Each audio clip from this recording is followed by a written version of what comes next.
গতিকে যি ৰহস্য আছিল সেই ৰহস্য ভেদ হোৱা নাই কাৰণ ইতিমধ্যে দাহ কৰা হল এগৰাকী এটা মৃতদেহ যিটো মৃতদেহক অলপ আগত আপোনালোকে শুনা পিতৃ মাতৃৰ কন্যা বুলি ভবা হৈছিল কিন্তু যেহেতু এই পিতৃ মাতৃৰ কন্যাৰ সন্ধান গুৱাহাটীত ওলাল এটা প্ৰশ্ন হৈছে মৃতদেহটো কাৰ আছিল যিটো মৃতদেহ তেওঁলোকে নিজৰ বুলি দাহ কৰিলে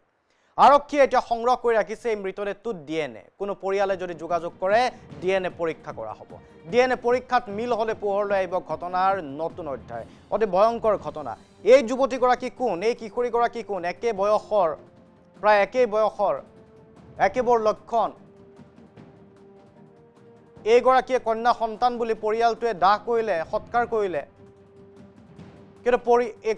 এই যিগৰাকী কিশোৰী সেই কিশোৰীগৰাকীৰ মৃত কিশোৰীগৰাকীৰ পিতৃ মাতৃৰ পৰিচয় এতিয়া ওলোৱা নাই কাৰণ যিগৰাকী কন্যা বুলি দাহ কৰিলে তেওঁলোকে সেইগৰাকী কন্যা জীৱনতে আজি উদ্ধাৰ হ'ল গুৱাহাটীত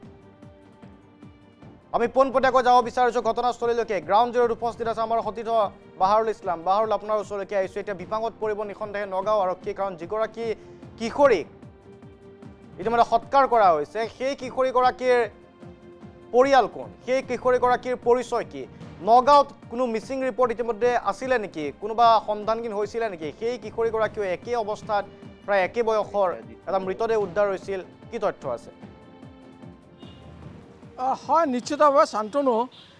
11 জুনৰ পৰা নিৰুদ্ধ হৈছিল পিংকি দাস আৰু আজি হঠাৎ যেহেতু পিংকি দাস জীৱন্ত উদ্ধাৰ হ'ল আৰু ইয়াকে লৈ সমগ্ৰ নগাঁৱত এক চাঞ্চল্যৰ সৃষ্টি হৈছে এক চঞ্চনিৰ সৃষ্টি হৈছে কিয়নো 11 জুনত যেতিয়া নেকি পিংকি দাস সন্ধানহীন হৈছিল তেতিয়া পৰিয়ালৰ লোকে পিতৃয়ে বা মাতৃয়ে তেতিয়া এজাহাৰ দাখিল কৰিছিল মিচিং বুলি এজাহাৰ দাখিল কৰা হৈছিল আৰু তাৰ পৰৱৰ্তী সময়ত যেহেতু 16 জুনত এগৰাকী কিশোৰীৰ মৃতদেহ উদ্ধাৰ হৈছিল নগাঁও চহৰৰ যি ডিফলো শিৱস্থানৰ উদ্ধাৰ হৈছিল আৰু তাৰ পৰৱৰ্তী সময়ত কিশোৰীগৰাকীৰ মৃতদেহ নগাঁও আৰক্ষীয়ে নগাঁও মেডিকেল হস্পিটেললৈ লৈ যোৱা হৈছিলে আৰু তাতে পোষ্টমৰ্টম কৰা হৈছিলে আৰু মৰণোত্তৰ পৰীক্ষা কৰা হৈছিলে আৰু তাতে কিশোৰীগৰাকীৰ যি পিতৃ বা মাতৃয়ে যি তথ্য বা তথ্যৰ ভিত্তিত তেতিয়া পিংকি দাস বুলি তেওঁলোকে নিশ্চিত হৈছিলে আৰু পৰৱৰ্তী সময়ত নগাঁও আৰক্ষীয়ে মৃতদেহটো পৰিয়ালক সমজাই দিছিল আৰু পৰিয়ালে তেতিয়া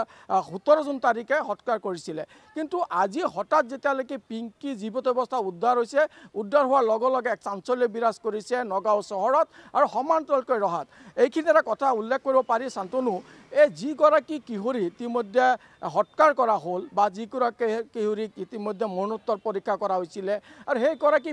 কিশোৰী কোন আছিলে সেয়া কিন্তু ডাঙৰ প্ৰশ্ন হৈ পৰিছে বা এক ৰহস্য হৈ পৰিছে আৰু এই সমগ্ৰ ঘটনাৰ লগত জড়িত নগাঁও আৰক্ষীয়ে কিন্তু ব্যাপক তৎপৰতা আৰম্ভ কৰিছিলে আৰু নগাঁও আৰক্ষীয়ে তেতিয়া সিদ্ধান্ত হৈছিল তেওঁলোকে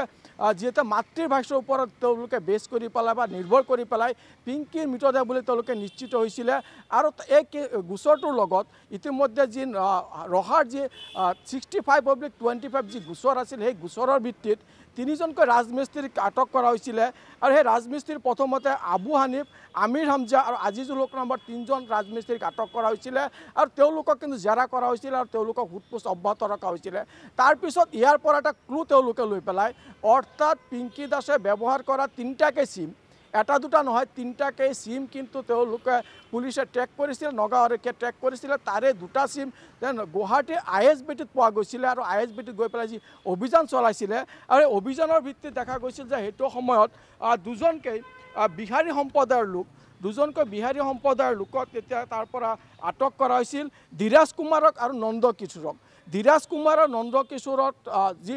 ট্ৰেক কৰি পেলাই আটক কৰা হৈছিলে তেওঁলোকক তেতিয়ালৈকে কিন্তু নগাঁও আৰক্ষীয়ে সেই অভিযান অব্যাহত ৰাখিছিলে আৰু তাৰপিছত পুনৰবাৰ তেওঁলোকে এটা ক্লু ওলাইছিলে সেই ইয়াত 2টা যি সিম উদ্ধাৰ কৰিছিলে সেই 2টা সিম কিন্তু ধীৰাজৰ হাতত আৰু নন্দ কিশোৰৰ তাত পাইছিলে তাৰপিছত ইয়াৰ পৰা নগাঁও আৰক্ষীয়ে এটা ক্লু পাইছিলে আৰু সেই ক্লুৰ ভিত্তিতে অভিযান চলাই আহিছিলে আৰু সেই গোপনে অভিযান চলাইছিলে আৰু সেই গোপন অভিযানৰ ভিত্তিত আজি হঠাৎ এটাত দুপৰীয়া ভাগত নগাঁও আৰক্ষী অধ্যক্ষকে সংবাদ মেল আয়োজন কৰিছিল আৰু সংবাদ মেল আয়োজন কৰাৰ পিছত তেতিয়া হঠাৎ এই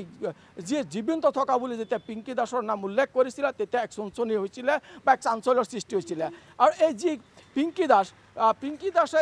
যি ঘটনাৰ বিপৰীত মতে নগাঁও আৰক্ষী অধ্যক্ষে যি কৈছিলে যে পিংকি দাসে সিদিনাখন অৰ্থাৎ 11 জুন তাৰিখে ৰাতি 11টা বজাত যি ৰহাৰ যি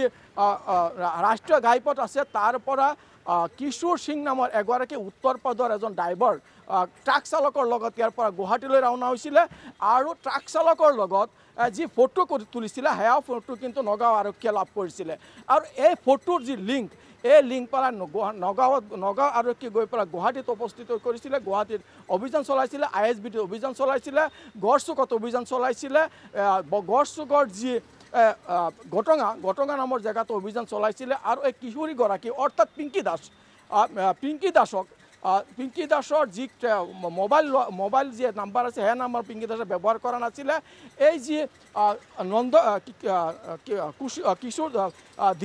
ধীৰাজ কুমাৰ আৰু যি ৰাহুল সিঙৰ তেতিয়া ফোন ব্যৱহাৰ কৰিছিলে আৰু সেই নাম্বাৰৰ পৰা গৈ পেলাই নগাঁও আৰক্ষীয়ে কিন্তু তাত গৈ কিশোৰ সিঙক সন্ধান ওলাইছিলে আৰু কিশোৰ সিঙক আটক কৰিবলৈ সক্ষম হৈছিলে আৰু কিশোৰ সিঙে লৈ গৈ পেলাই পিংকি দাসক 2টা দিন ৰখাইছিলে ISBT যি কৰ্মৰত দুজনকেই যি বিহাৰী সম্প্ৰদায়ৰ লোক আছিলে তেওঁলোকৰ লগত ৰাখিছিলে তাৰ পৰা পুনৰ কিন্তু নাইকা হৈ গৈছিলে পিংকি দাস যেতিয়া পিংকি দাস নাইকা হৈ গৈছিলে তেতিয়া পিংকি দাসক যি গুৱাহাটীৰ সুমৰজিৎ দলৈ নামৰ এজন অটো চালকে পাইছিলে 2 দিন পিছতে পায় তাৰ পাছত নিজৰ বাইকৰ ঘৰলৈকে লৈ গৈছিল আশ্ৰয় দিছিল গতিকে ধন্যবাদ জ্ঞাপন কৰিছোঁ বাহাৰলৈ এই মুহূৰ্তত আৰক্ষীৰ ভাষ্য আপুনি সংগ্ৰহ কৰিছে আমি আৰক্ষীৰ ভাষ্য শুনাম যে এতিয়া এই যিগৰাকী সন্ধানহীন হৈ থকা কিশোৰী আছিল যাৰ মৃতদেহ উদ্ধাৰ হৈছিল সেই মৃতদেহটো সেইগৰাকী কিশোৰী নহয় ইতিমধ্যে উদ্ধাৰ হৈছে জীৱন্ত অৱস্থাত কিন্তু প্ৰশ্ন হ'ল উদ্ধাৰ হোৱা মৃতদেহটো হৎকাৰ হোৱা মৃতদেহটো কাৰ আছিল আৰক্ষীৰ ভাষ্য পুনৰবাৰ শুনাইছোঁ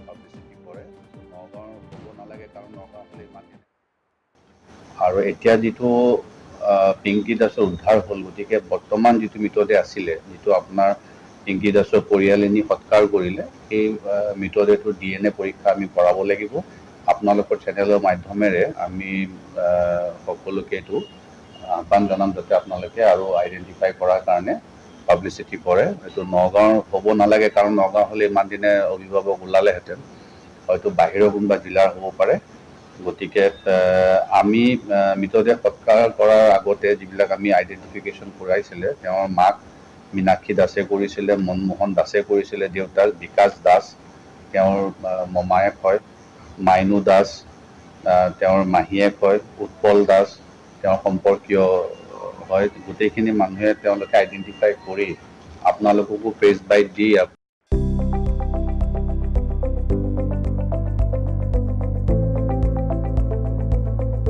NB নিউজ সহজ সৰল ভাষাত নৱভাৰতৰ কথা